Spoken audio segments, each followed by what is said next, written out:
जोरदार तालियों से इनका इस्तेमाल कीजिए।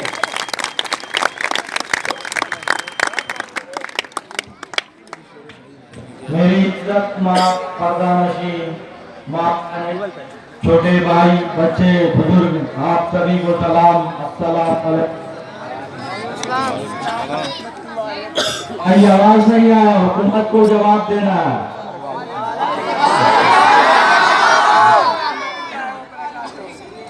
हम लोग यहाँ पानी का विरोध में जो जमा हुए हैं, सब लोग सब मिलकर सबसे पहले पूरे मुल्क में, खासकर शाहीन बाग में जो लोग इंतजार कर रहे हैं, सबको सलाम पेश करें। और यूपी में जो मजलूम जो लोग इंतजार कर रहे हैं, लखनऊ में, बिजनौर में, उस तरह से बर्बरता सरकार द्वारा उन पे बरसाया जा रहा है, तकलीफें दी जा रही हैं, अजियतें दी जा रही हैं, उस काले कानून के उनका भंग किया जा रहा है। वो सबके हिम्मतों को सलाम, वो सबके जज्बों को सलाम। वो लोग इस काले कानून, इस काले अंग्रेज के खिलाफ आज भी लड़ रहे हैं, डटे हुए हैं, टिके हुए हैं। ये लड़ाई किसी पार्टी, किसी झंडे, किसी मजहब की लड़ाई नहीं है। ये मुल्क जिसके लिए हम सब आप जमा मुल्क ऐसे ही नहीं किया। कई कुर्बानियों के बाद, कई हस्तियों के जाने के बाद, कई लोगों के अरमाने उड़ जाने के बाद, कई माओं की गोदे उजड़ जाने के बाद, कितनी शहादतों के बाद ये मुल्क बना है। जंगे आजादी में पहला गदर 1857 से पहले अंग्रेजों के खिलाफ सबसे पहले फतवा हमारे उलमाओं ने दिया। फजले हक अल्लामा फजले हक खैराबादी ने सबसे पहले जिहाद का फतवा दिया अंग्रेजों के खिलाफ। इस मुल्क के आजादी में हमने अपने गर्दनें काट के रख दी, अपनी सरों को दे दिया, अपने बच्चों को दे दिया, अपने बापों को दे दिया, हमने नस्लें कुर्बान कर दी इस मुल्क के लिए। और तुम आज पूछते हो कि ये मुल्क तुम्हारे बाप का है। तो आज हमसे पूछते हो कि बाप का कागज दिखाओ, दादा का कागज दिखाओ। तुम्हें हमारी तामीर की हुई इमारतें नजर नहीं आती। तुम्हें ये गगनचुंबी इमारतें, आसमान को छूती हुई कुतुब मीनार नजर नहीं आता। ये इमारतें हमारी तारीख की उस बुलंद दास्तान को बयान करता है कि हमारे असलाफ कैसे थे। हम लोगों ने इस मुल्क के लिए क्या किया है। हिंदुस्तान को सोने की चिड़िया कहते हो ना, तो ये क्यों नहीं बताते कि ये सोने की चिड़िया कब था, किसके दौर में था, कि इसके सोने की खनक की आवाज सुन के अंग्रेज 7 समंदर दूर से खींचे चले आए। ये हमारा दौर था, ये हमारा दौर था। हमने इसे सोने की चिड़िया बनाया। टेंशन नहीं लेना। चंद्रशेर, ये शहर एतजाज है, खामोश मत रहो। हक में नहीं मिलेगा तकाजा किए बगैर। हम लोग यहाँ अपने हक के लिए लड़ रहे हैं। और ये जो काला कानून लगाया ना, तुम्हें नाराजगी करेंगे, डॉक्यूमेंट लेंगे। ये जो है नेशनल रजिस्टर सिटीजनशिप में सबका नाम दर्ज करेंगे, निकालेंगे पुरखों का, पीढ़ियों का नाम।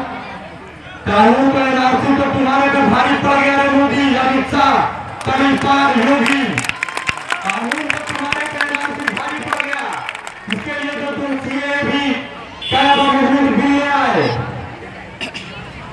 और फिर संसद में तुमने पास करवा दिया अपने मत से। वहां जो सरकार बनी है ना, हिंदुस्तान के आवाम के इससे सरकार बनी है, और उसका तुम फायदा उठा रहे हो। कल को कोई कानून ही क्यों नहीं पास कर देते कि मुसलमान का गला काट दिया जाए, मुसलमान का गला काट दिया जाए। अरे देश का घुसपैठी कौन है? कोई भाग के आया है क्या बाहर से? कोई मुसलमान यहाँ पाकिस्तान से आया है कोई क्या भाग के? यहाँ भाग के आया है अडवाणी, भाग के आया है मुरली मनोहर जोशी।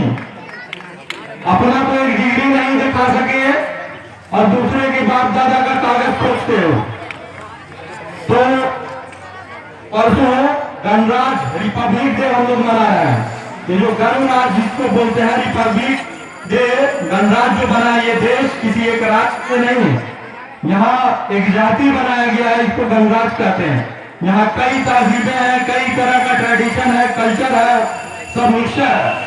तो ये देश कंपोजिट है, मिश्रित देश है, और हमारा संविधान इसका इजाजत देता है ये सबके लिए बराबर है। बहुत से कुछ हिंदू भाई भी हैं हमारे जो इसके लिए लड़ रहे हैं, आवाज उठा रहे हैं, इसकी एक जाति को बरकरार रखे हुए हैं।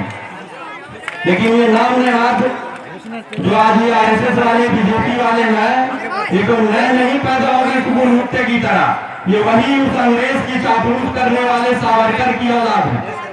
ये उस सावरकर की औलाद है जो अंग्रेजों की चापलूसी किया करते थे और जेल जाने पे डर से माफी मांगिए। इन आरएसएस वालों को, ये चड्डी वालों को एक बुढ़े आदमी से चांदी बेचना करता, इन्होंने बुढ़े आदमी को उड़ने वाले लाठी लेके चलने वाले आदमी को मार दिया। ये नफरत, ये हिंसा की आग इन्होंने लगाई है। चंद्रशेर मरना ही मुकद्दर है तो फिर लड़ के मरेंगे, खामोशी से मर जाना मुनासिब ना होगा। और हमारे वफादारी पे क्या सवाल उठाते हो? हमारे जैसे वफादार कम ही निकलेंगे, हमारे जैसे वफादार कम ही निकलेंगे।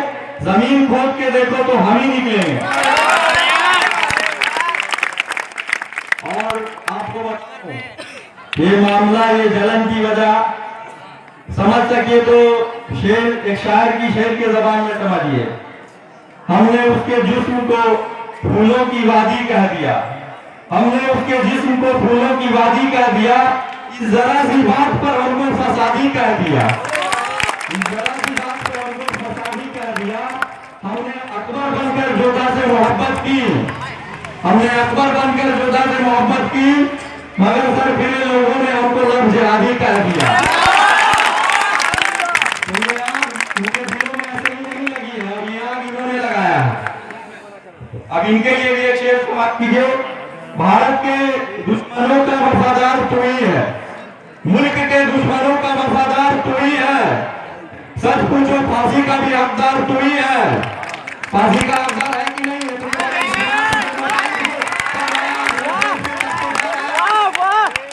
रिश्ता हमारा आतंकियों से जोड़ने वाले तारीख उठा के देख ले, गद्दार तू ही है।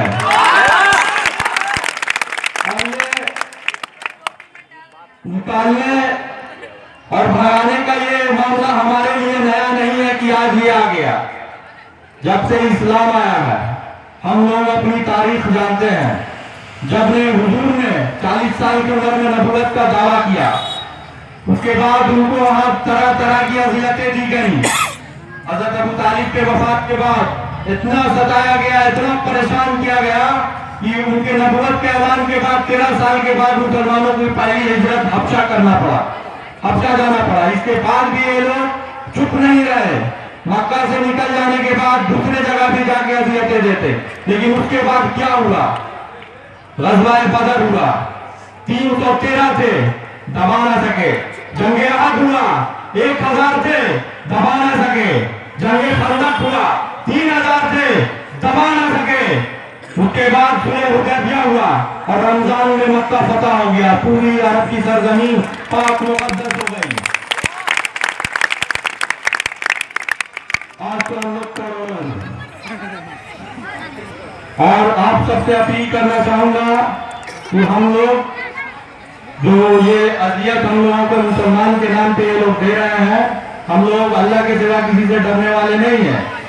ये तो मोदी है, हमने नमरूद को देखा, शद्दाद को देखा, फिरौन को देखा, ये क्या आती जाती हुकूमतों को देखा।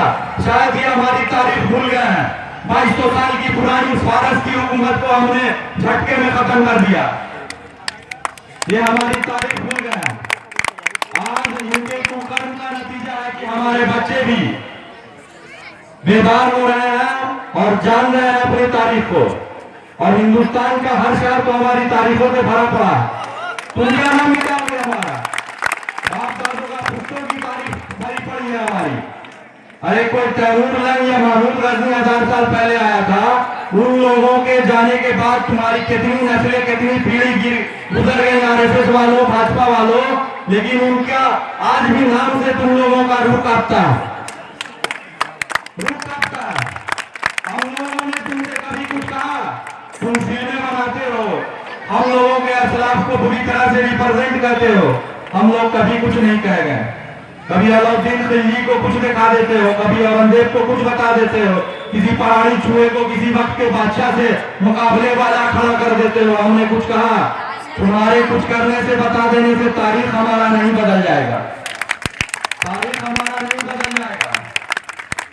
जंगे आजादी के बाद आज जो हमारे हालात हो गए हैं, थोड़ी सी हम लोगों की कमी की वजह कर, जंगे आजादी के बाद हमारे जो अच्छे सलाहियतमंद आला तारीखदान लोग थे, बहुत से इधर उधर चले गए, एजुकेशन में माशरे में हम लोग पिछड़ गए। हमारे गलतियों का नतीजा है। और सच कहा जाए तो हमारी गलतियों की वजह से, अपने सफ में इत्तेहाद न होने की वजह से, मुत्तहिद न रहने की वजह से, और इस्लाम से आसान नहीं है मुसलमान होना, इस्लाम से और उसके अरकान से गफलत बरतने की वजह से यह अजाब एक तरह से हम लोगों पे आया है। लेकिन हमारे दिल में ईमान मुअज्जन है और हम लोग ला इलाहा इल्लल्लाह मुहम्मद रसूलुल्लाह पढ़ने वाले लोग हैं। हम लोग मुसलमानों के साथ साथ, अपने लोगों के साथ साथ दूसरे लोगों का भी इज्जत करते हैं, चाहे वो हमारे हिंदू भाई हो, सिख भाई हो या फिर क्रिश्चियन हो। हम लोग हजारों साल से इस मुल्क में रहते आ रहे हैं, इसी मिट्टी के हैं, मर के इसी मिट्टी में दफन होना है। अरे जब वजू के लिए पानी नहीं मिलता है तो तयम्मुम भी इसी मिट्टी से करते हैं हम लोग। और इस मिट्टी से मोहब्बत की क्या सबूत मांगते हो? और तुम कौन हो क्या सबूत मांग रहे हो?